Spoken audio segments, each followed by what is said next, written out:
poner a la orden de los demás tu obra para que las cosas se puedan dar. Y entonces yo puedo decir que este no fue un trabajo mío. Yo hice la obra, pero fue un trabajo de equipo, donde participaron todos los miembros de la asociación y, por supuesto, la rectoría de la universidad.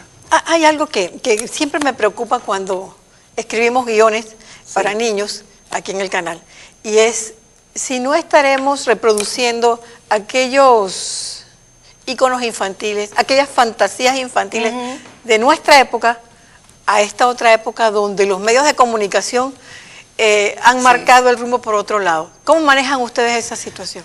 Bueno, eso es bien interesante porque eso nos reenvía a la discusión eterna, yo diría, de los últimos años, ¿no? Digamos que de los años 60 para acá. ¿Qué es válido o qué es más conveniente como literatura para niños? La fantasía e imaginación extrema, lo que tú acabas de decir, los patrones de literatura que teníamos nosotros, los clásicos infantiles, que era pura fantasía, imaginación, La Cenicienta, La Bella Durmiente, ese tipo de literatura de cuentos de hadas, ¿no? O recurrir a obras, digamos, más modernas, con autores, o actores, perdón, más de nuestros días, más de carne y hueso. Yo digo que ambos tipos de obras son válidas. Lo importante aquí es la forma en que ellas están escritas, el estilo, la utilización del lenguaje, el evitar los estereotipos. Muchas veces se culpó a los cuentos de hadas de crear estereotipos sobre el papel de la mujer como aquella princesa encantada y el papel del hombre, digamos, eso es un estereotipo.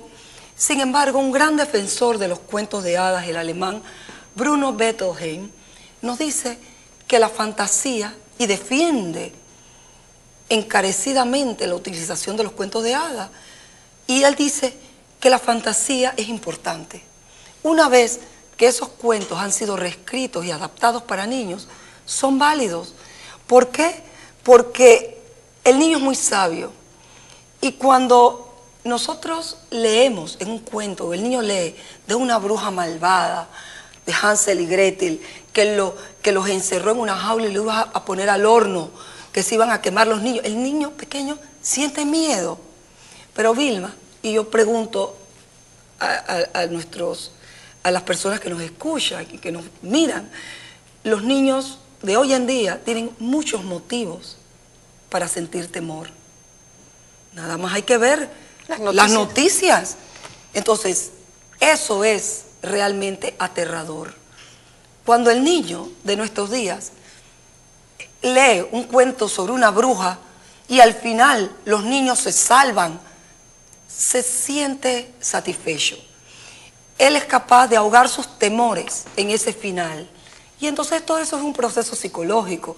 El niño dice, existe el mal, existe la ausencia de mis padres, porque así como Hansel y Gretel se perdieron en el bosque, ¿tú te imaginas cuando tú ves un niño que la mamá se va a trabajar todo el día? Eso es horrible. Esa es una pérdida. Una pérdida. Entonces, para un niño de 3 años que no ve a su mamá en 6 horas, Vilma, eso es una eternidad. Entonces, esa pérdida, él sabe, al leer estos cuentos, que no, que él está allí, que él va a regresar, que su mamá va a regresar. Entonces, es una manera muy subliminal, muy indirecta, que el niño sabe interpretar, llegar a la esencia de ese mensaje, que a final de cuentas, él estará salvo en el calor y los brazos de su madre, y ese es el valor de los cuentos de hadas. Pero también existen cuentos modernos, y que como tú dices, se adaptan, utilizan todos aquellos instrumentos, cuentos que tienen en cuenta la tecnología, esos son muy buenos también, depende de quién los escribe y a quién se dirige el cuento. Pero los mensajes siguen siendo como los mismos, ¿no? Los mensajes sí. Como lo plantea. Bueno, vamos a seguir conversando en el próximo segmento. Está usted en Gente Interesante.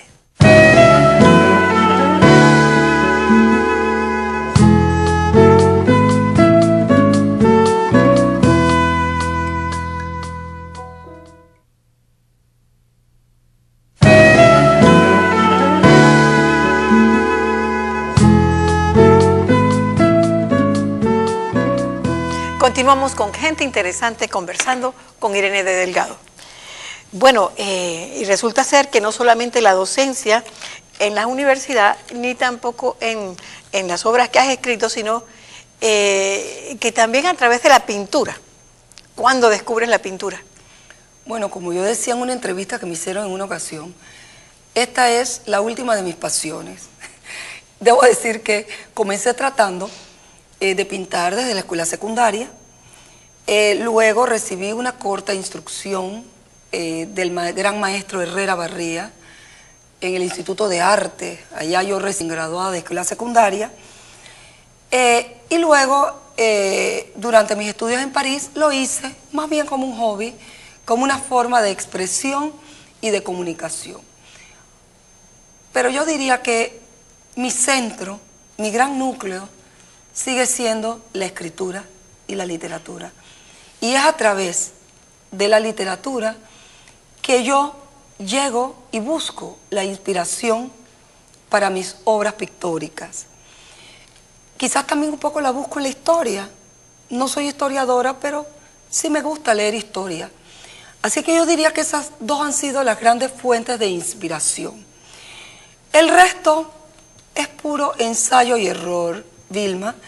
He recibido algunas sorpresas, como menciones en el concurso nacional de pintura. Eso te iba a decir. Sí, yo diría que, bueno, he logrado quizás aplicar algunas técnicas, pero sobre todo yo diría que mi fuerte más bien es el contenido, ¿no? Reconozco tener muchas fallas que estoy tratando de superar en esta última etapa, en el aspecto técnico, pero sí pienso que temas es lo que me sobra y tiempo me falta, porque la pintura demanda una gran tranquilidad. Entonces es algo contradictorio. De la gran hiperactividad que es mi vida, como tú ves, tengo varios intereses, tengo muchas fuentes de inspiración, pero a veces poco tiempo para realizarlas. Así que hay allí la contradicción, exacto, ¿no? Pero bueno, sí, en el 2003 llevé a las Bóvedas y tuve el gran honor de presentar en el Salón Amarillo, al momento de la visita de los mandatarios, una gran colección sobre el centenario, el gran centenario de la República, basada en una confrontación, una analogía de lo que es el pasado de San Felipe, del casco viejo, de la periferia, usando a través de la metáfora de la ciudad amurallada, que fue el casco viejo. Y esa ciudad amurallada vista a través del presente, de lo poco que queda, ¿no? O de lo que queda de San Felipe, contrastándolo o fusionándolo con hechos históricos que se dieron desde la época de construcción de San Felipe. Así que eso fue en el 2003. Fue mi última gran colección temática. A partir de ese momento he seguido pintando a menor velocidad y ahora te explico por qué. Ahora me estoy dedicando a muy medio tiempo a otras actividades, a dirigir otro asunto donde también he llevado ahí mi inspiración docente. Sí, me imagino que será lo que te voy a preguntar. Así mismo. Con las emisoras, ya esto es como que demasiado. ¿No? Como que demasiado, sí, yo lo considero demasiado. Afortunadamente ahí tengo un grupo de colaboradores que son todos aquellos que trabajan en las emisoras que dirigimos. Y dirigimos, digo, porque en realidad lo que existe en la emisora es una gerencia muy compartida. Una gerencia que es generacional, donde participa cada uno en su especialidad. Y yo digo que como una gran profesora de consulta, te hablo de las emisoras Radio Ancón, y a veces sorprendo a mis estudiantes cuando les digo cuáles son las emisoras. Se quedan sorprendidos. Profesora, usted enseña Shakespeare.